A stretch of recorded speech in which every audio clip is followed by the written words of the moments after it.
September ঘটে যাওয়া একটি ঘটনা লামাকাজি ও রামপাশার মধ্যস্থলে সতপুর মাদ্রাসার রেল লাইনের পাশে তিনটি বোমা পাওয়া যায়।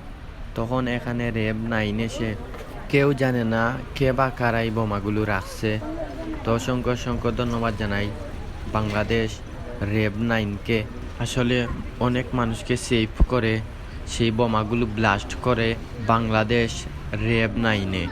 তো ভিউয়ার্স দেখে যাবেন, আমি এই বোম ব্লাস্ট হওয়ার সময় ওখানে ছিলাম, তাই আপনাদের জন্য ভিডিও করলাম, আপনারা সবাই দেখেন। তো ভাই কে বা কারা রাখছেন জানি না, কিন্তু এখানে বোমাটি রাখা ঠিক হয়নি, ঠিক আছে? কারণ ওইখানে মাদ্রাসার ছাত্রছাত্রীরা সবসময় আসা যাওয়া করে।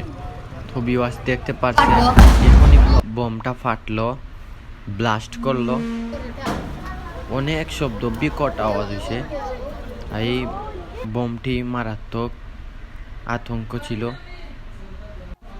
অনেক মানুষ এখানে জড়ো হয়েছে। তো সবাই র্যাব 9-কে অসংখ্য ধন্যবাদ জানি না কে বা কারা এইটা করছে, তাদেরকে অতি তাড়াতাড়ি আইনের আওতায় এনে কঠিন থেকে কঠিন শাস্তি দেওয়া হোক। আসসালামু আলাইকুম, সবাই ভালো থাকবেন।